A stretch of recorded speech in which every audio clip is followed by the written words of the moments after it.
اعوذ باللہ من الشیطان الرجیم بسم اللہ الرحمن الرحیم رب اشرح لی صدری ویسر لی امری واحلل عقدۃ من لسانی یفقہوا قولی نحمدہ ونصلی ونسلم علی رسولہ الکریم وعلی آلہ واصحابہ واولیاء ملتہ اجمعین اما بعد۔ پیری مریدی کے سلسلہ کے حوالے سے ایک بڑا بنیادی سا سوال بعض اوقات اٹھایا جاتا ہے کہ ہمارے پیارے آقا صلی اللہ علیہ وآلہ وسلم نے جائز ناجائز حلال حرام کی حدود ہمارے سامنے بیان فرما دیں۔ ایک مسلمان کو کیا کرنا چاہیے کیا نہیں کرنا چاہیے کھول کھول کر ہمارے سامنے یہ باتیں بیان فرما دی گئیں۔ اب جن چیزوں کا حکم ہے انہیں کر لو، جن چیزوں سے منع کیا ان سے رک جاؤ، پھر پیر کی ضرورت کیا ہے؟ کہنے کو یہ بات بڑی سادہ سی ہے، لیکن اگر تھوڑا سا غور کیا جائے تو اندازہ ہوتا ہے کہ صرف جان لینا یہ جائز ہے یہ ناجائز یہ حلال ہے یہ حرام کافی نہیں ہے۔ عمل کے لیے ایک اور شے کی ضرورت ہے، اور وہ ہے موٹیویشن، وہ ہے دل کے اندر ایک تحریک۔ جب پتہ چلے کہ یہ جائز ہے تو انسان کرنے کے لیے دوڑے، جب پتہ چلے کہ یہ چیز ناجائز ہے تو انسان رک جائے۔ مگر ہوتا یہ ہے کہ کچھ وجوہات کی بنا پر، انشاءاللہ کسی وقت ہم ان وجوہات کا ذکر کریں گے، کچھ وجوہات کی بنا پر انسان کے اندر سے نیکی کے رجحانات ختم ہو جاتے ہیں، برائی کے رجحانات پیدا ہو جاتے ہیں۔ جانتا ہے کہ مجھے نماز پڑھنی چاہیے، اذان کی آواز سنتا ہے، لیکن اٹھ کے مسجد میں جانے کی توفیق نصیب نہیں ہوتی۔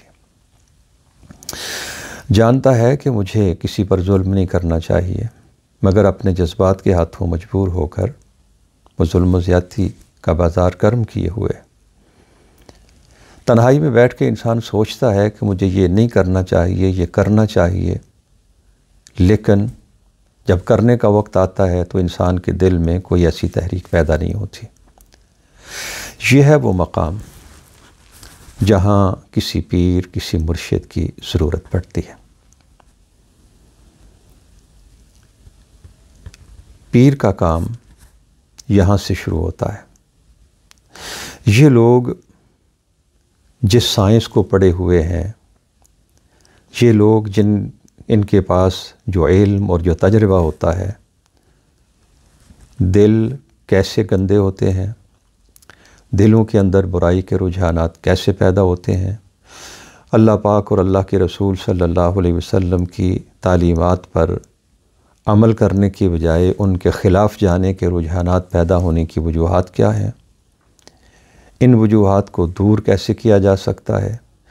کس طرح انسان کے دل کے اندر یہ جذبے پیدا کیے جا سکتے ہیں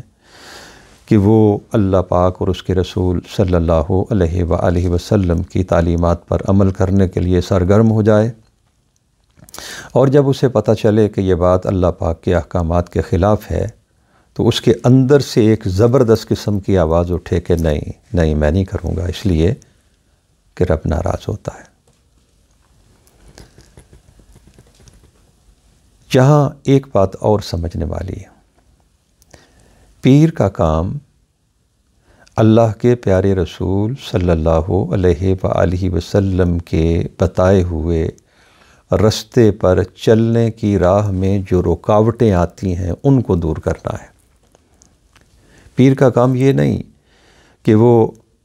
اللہ کے رسول صلی اللہ علیہ وآلہ وسلم کی تعلیمات کے خلاف کوئی ایسی تعلیم جو ٹکراتی ہو اللہ کے رسول صلی اللہ علیہ وسلم کی تعلیمات کے ساتھ، تو اس طرح کی تعلیمات دے کر وہ اپنے مریدین کو نبی علیہ الصلوۃ والسلام کے دروازے سے دور لے جانے کی کوشش کرے۔ یہ پیر کا کام نہیں ہے۔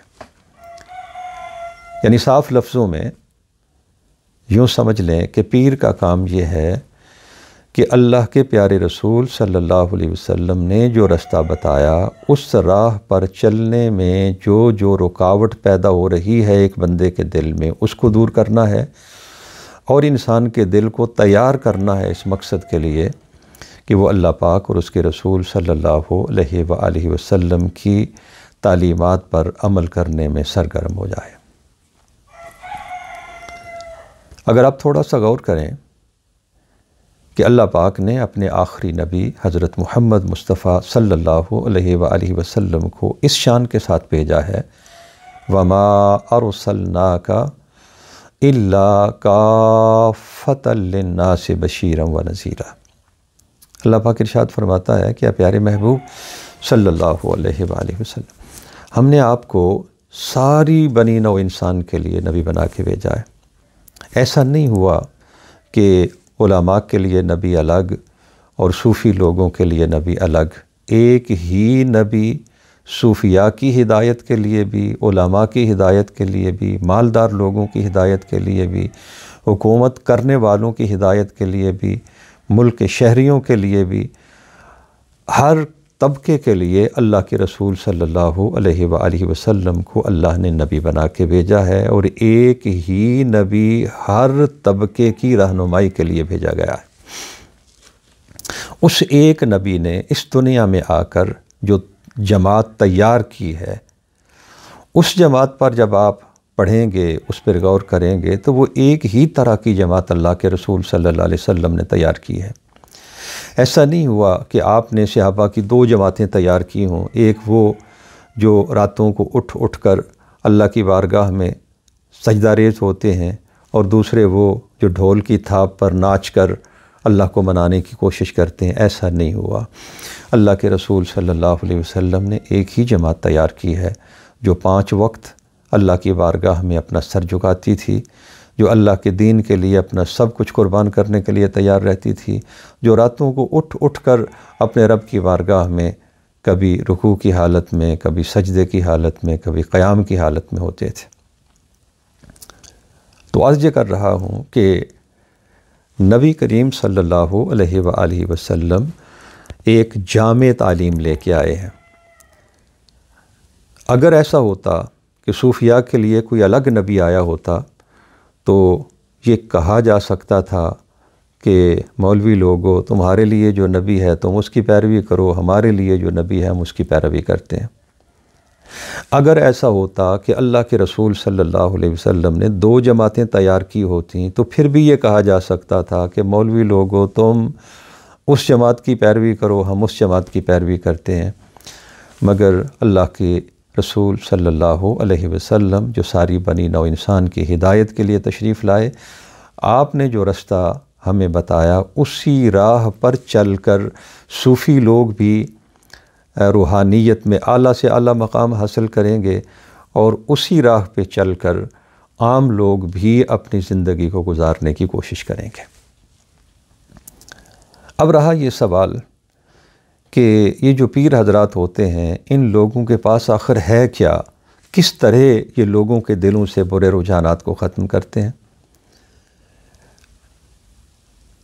اس کے لیے ہم رہنمائی حاصل کرتے ہیں اپنے پیارے آقا صلی اللہ علیہ وآلہ وسلم کی زندگی پاک سے، جنہیں اللہ جل جلالہ نے وَيُزَكِّيهِمْ کی شان دے کے بھیجا ہے۔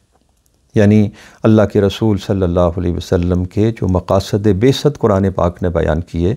ان میں ایک مقصد بعثت یہ ہے کہ اللہ کا رسول لوگوں کو پاک فرماتا ہے، ان کے ظاہر کو بھی پاک کرتا ہے، ان کے باطن کو بھی پاک فرماتا ہے۔ اس پر تفصیلات میں جانے کی بجائے اس لیکچر میں ہم صرف اجمالی طور پر اللہ کے پیارے رسول صلی اللہ علیہ وسلم کی سنت سے جو چیزیں ہمیں ملتی ہیں ان کا تذکرہ کر کے بات کو ختم کرتے ہیں۔ صحابہ کرام رضوان اللہ علیہم اجمعین کی زندگی میں جس شے نے بہت بڑا کردار ادا کیا ہے وہ ہے فیض صحبت۔ اللہ کے رسول صلی اللہ علیہ وآلہ وسلم کی بارگاہ میں حاضر ہونا، آپ کی زیارت کرنا، آپ کی محفل میں بیٹھنا۔ اسی کی طرف اشارہ کرتے ہوئے مولانا روم نے کہا تھا کہ یک زمانہ صحبت با اولیاء بہتر از 100 سالہ طاعت پہ ریا۔ کسی دل والے کے پاس ایک لمحے کے لیے بیٹھ جانا یہ 100 سال کی بے ریا عبادت سے بہتر ہے۔ اور اس کی وجہ یہ ہے کہ کسی اللہ والے کی بارگاہ میں ایک لمحہ بیٹھ جانے سے دل میں جو کیفیات پیدا ہوتی ہیں وہ شاید بہت ساری عبادت کرنے کے بعد بھی انسان کے دل میں پیدا نہ ہو پائیں۔ فیض صحبت پہلے نمبر پر۔ دوسرے نمبر پر جس چیز نے بہت زیادہ اثر کیا صحابہ کرام رضوان اللہ علیہم اجمعین کی زندگی میں، وہ اللہ کے پیارے رسول صلی اللہ علیہ وآلہ وسلم کی زبان پاک سے نکلے ہوئے کلمات۔ آپ گفتگو فرماتے، آواز کانوں سے ٹکراتی اور دل کی گہرائیوں میں اترتی چلی جاتی۔ یہ لوگ جو اللہ کے ذکر میں مشہور رہتے ہیں، جب یہ بولتے ہیں، ان کی زبان سے الفاظ نکلتے ہیں تو وہ الفاظ دل کی گہرائیوں میں اترتے چلے جاتے ہیں، اور ایسا ہوتا ہے کہ کسی اللہ کے بندے کا بولا ہوا صرف ایک جملہ ایک بندے کی زندگی کو مکمل طور پر بدل کے رکھ دیتا ہے۔ تیسری چیز، کچھ اوراد اور اذکار۔ قرآن مجید کی آیات، نبی کریم صلی اللہ علیہ وسلم کی احادیث مبارکہ، اور پھر صوفیاء کرام نے وقت کے بدلتے تقاضوں کو اپنے پیش نظر رکھتے ہوئے کچھ ایسے مراقبات تجویز کیے، کچھ ایسے اذکار تجویز کیے کہ جن کو کرنے سے انسان کے دل سے برائی کے رجحانات ختم ہوتے ہیں، نیکی کے رجحانات پیدا ہوتے ہیں، روحانیت میں انسان مضبوط سے مضبوط تر ہوتا چلا جاتا ہے۔ چوتھی چیز، ان لوگوں کی دعائیں۔ جب یہ اپنے رب کی بارگاہ میں اپنے ہاتھ دعا کے لیے اٹھاتے ہیں، اللہ پاک ان کی دعاؤں کو شرف قبولیت عطا کرتا ہے، اور جب یہ اپنے مریدین کے لیے، اپنے متوسلین کے لیے اپنی تنہائیوں میں بیٹھ کے دعائیں کرتے ہیں تو یہ دعائیں بھی مریدین اور متوسلین کی زندگی میں بڑا اہم کردار ادا کرتی ہیں۔ اور اس سلسلہ میں آخری چیز جو سنت مطہرہ سے ہمیں ملتی ہے، جو میرے خیال میں سارے شیوخ کو تو نصیب نہیں ہوتی، کچھ اللہ کے بندے ایسے ہوتے ہیں جنہیں اللہ پاک یہ توفیق بھی دیتا ہے، اور اس کے لیے میں جو ٹرم یوز کرنا چاہتا ہوں وہ ہے روحانی تصرف۔ ہمارے پیارے آقا صلی اللہ علیہ وآلہ وسلم نے اپنے صحابہ کرام رضوان اللہ علیہم اجمعین میں سے بعض کے دل پر ہاتھ مار کر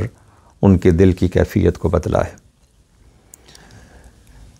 آقا کریم صلی اللہ علیہ وآلہ وسلم کی صرف توجہ پاک سے دلوں کی کیفیت کا بدل جانا، یہ بھی ہمیں نبی کریم صلی اللہ علیہ وسلم کی احادیث سے مبارکہ سے ملتا ہے۔ تو میں اس گفتگو کا اختتام کرنا چاہتا ہوں اس جملے کے ساتھ کہ پیر کی ضرورت اس لیے ہے کہ اللہ کے پیارے رسول صلی اللہ علیہ وآلہ وسلم کے بتائے ہوئے طریقے پر عمل کرنے کی راہ میں جو رکاوٹیں آتی ہیں ان کا سدباب ہو سکے، انسان صحیح معنوں میں اپنے رب کا بندہ بن سکے۔ پیر کا کام اللہ کے رسول صلی اللہ علیہ وآلہ وسلم کے قدموں میں بٹھا کر رب سے تعلق جوڑنا ہے۔ پیر کا کام یہ نہیں کہ وہ اللہ کے رسول صلی اللہ علیہ وسلم کے دروازے سے دور لے جائے اور کوئی ایسی راہ تلاش کرے جس راہ کو اللہ اور اللہ کے رسول صلی اللہ علیہ وسلم پسند نہیں فرماتے۔ اور یہ لوگ کچھ ایسا کرتے ہیں، اور کس طرح کرتے ہیں وہ میں نے ایک تھوڑا سا نقشہ آپ کی خدمت میں پیش کر دیا۔ جب کسی شیخ کی بارگاہ میں حاضر ہوتے ہیں، ان کے پاس تھوڑی دیر کے لیے بیٹھتے ہیں، دل کی کیفیات میں تبدیلی آتی ہے، ان کے نصیحت پر کلمات کو سنتے ہیں، دل کی دنیا بدلتی ہے۔ وہ اگر کوئی ورد وظیفہ دے دیں تو اس سے بہت سارے فوائد ہوتے ہیں۔ ان کی دعائیں ہماری زندگی میں بڑا کردار ادا کرتی ہیں، اور اگر اللہ پاک نے کسی کو اتنی نظر عطا کی ہو اور کسی کو اتنا روحانی تصرف عطا کیا ہو کہ وہ صرف اپنی نگاہ سے بندے کے دل کی دنیا کو بدل دے، تو یہ بات بھی ممکنات میں سے ہے۔ میں سمجھتا ہوں کہ ایک پیر کی ضرورت کیا ہے، اس موضوع پر جو چند گزارشات میں نے آپ کی خدمت میں پیش کی،